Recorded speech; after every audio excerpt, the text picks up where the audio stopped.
आपके बहुत सारे इंटरव्यूज़ पढ़े, मैंने भी किया है, आपने भी तब भी बोला था कि एक वक्त ऐसा भी था जब बस के टिकट खरीदने के पैसे नहीं होते थे, एक वक्त था जब डिप्रेशन था, वो सब बोले गए हैं, आपने बताया है सब, एक वक्त में डिप्रेशन था। आज के डेट में आपका सबसे बड़ा फियर क्या है और या सबसे बड़ा वरी क्या है? मैं आपसे एक बात बताता हूँ नयन, हमको कभी फियर नहीं होता। हाँ, बस यही हमको एक ख़तरा है कि कोई डर नहीं, कोई ख़तरा नहीं हमें, क्योंकि जिनका परवरिश, जिनकी अपब्रिंगिंग ही दुखों ने की हो, मुसीबतों ने ही ऐसे झुलाया है पालने में मुझे, तो मैं मुसीबतों का ही पुत्र हूँ। तो अब बताइए भैया, मुझे कौन डराएगा? मैं डर से ही अगर उगा हूँ खुद, मैं तो डर की ही उत्पत्ति हूँ ना, क्योंकि मैं अकेला रहा हूँ, अनाथ की तरह मैं जिया हूँ। जो अनाथ की तरह जीते हैं उनका कोई रिश्ता भी नहीं होता, और जिनका कोई रिश्ता नहीं होता वो बेबाक होते हैं। उनका जो नज़रिया होता है दुनिया को देखने का वो अलग होता है, क्योंकि दुनिया उनको अलग नज़रिए से देखती है। ना मेरे नाना है, ना चाचा है, ना मामा है, ना फूफा है, ना चाचा, कोई रिश्ते ही नहीं है। जिनके रिश्ते ना हो तो वो दुनिया में एक अजीब टाइप के बन सकते हैं, या तो बुरे या अच्छे। बाकी जीने का कोई और फॉर्मूला नहीं। मस्जिद तोड़ो, मंदिर तोड़ो, इसमें नहीं मुज़ाका है। दिल मत तोड़ो किसी का बंधे, ये घर खास खुदा का है। आखिर की तरफ आ रहे हैं, सूफीज़म की बात करेंगे। ऑलमोस्ट ये हो गया है कि सूफीज़म की बात होती है अगर आज के में इंडियन म्यूज़िक में, आपका नाम आ ही जाता है। ये मैंने आपको लास्ट टाइम मैंने जब आपसे बात की तभी मैंने इसके बारे में पूछा था, और काफ़ी इंटरेस्टिंग ओपिनियन है आपका। और बिकॉज आपने बोला था सूफीज़म इज़ योर लाइफ, आपके लिए ज़िंदगी जैसा है। Stage that way. सूफीज़म क्या है? धर्म ही एक ऐसा है जो होगा अंत में साथी, न पत्नी काम आएगी, न बेटा और कोई पोता, मगन ईश्वर की भक्ति में अरे मन क्यों नहीं होता, रहेगा कब तलक मूर्ख, यूं ही आलस में तू सोता। धर्म आपकी duties, whatever your duties are your dharma. Dharma is not religion, okay? अपने आप में यही सूफीज़म है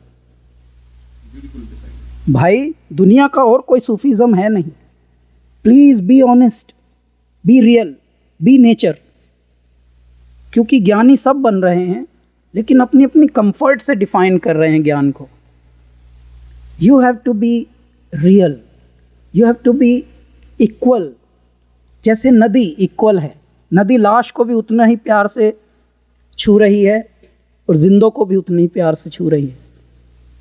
लोग मल धो रहे हैं अपने, उनको भी प्यार से धो रही है, और लोग अपने पाप धो रहे हैं, उनको भी उतने प्यार से। नदी निश्चल है, अविरल है, निर्मल है, पार्शियलिटी नहीं कर रही, डिस्क्रिमिनेशन नहीं कर रही कि जी ये तो कोई और हैं, इनको तो ज़रा कम देती हूँ पानी।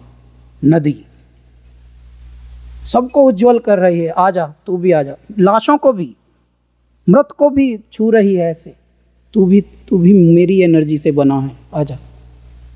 सो ऐसा बनना पड़ेगा। कबीर डेली कुछ ना कुछ एग्जाम्पल आता ही होगा, डेली कुछ ना कुछ सीख आती होगी। कैसे जा रहा है टाइम उनके साथ? बिकॉज कुछ मतलब क्या सीख मिलती है कबीर से? मैं अब नहीं पूछूंगा कि क्या सिखा रहा है, क्या सीख मिलती है कबीर से?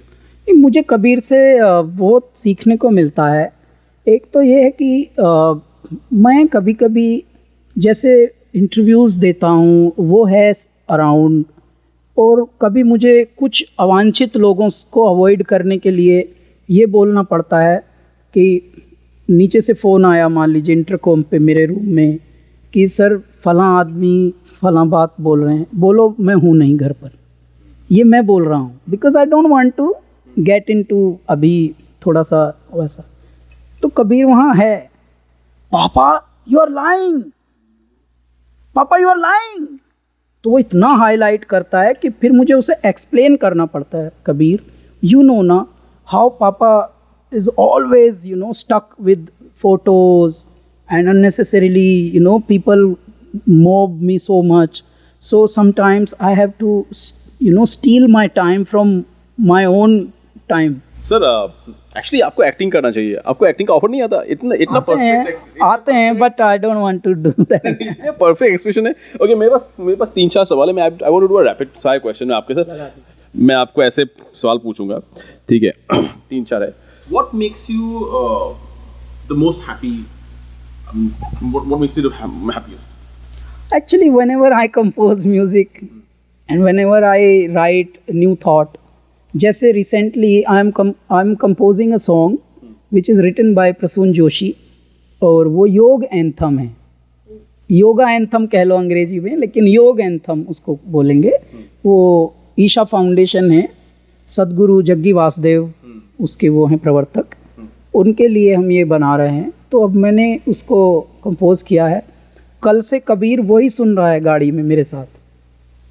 तो कई बार क्या होता है, 6 साल का लड़का है, नया म्यूज़िक, नया धुन, नए शब्द और बहुत ही प्रगाढ़ गूढ़ शब्द हैं, उनको भी वो इतना इन्जॉय कर रहा है कि वो कंटिन्यूअसली उसको लूप पे सुन रहा है वो गाड़ी में.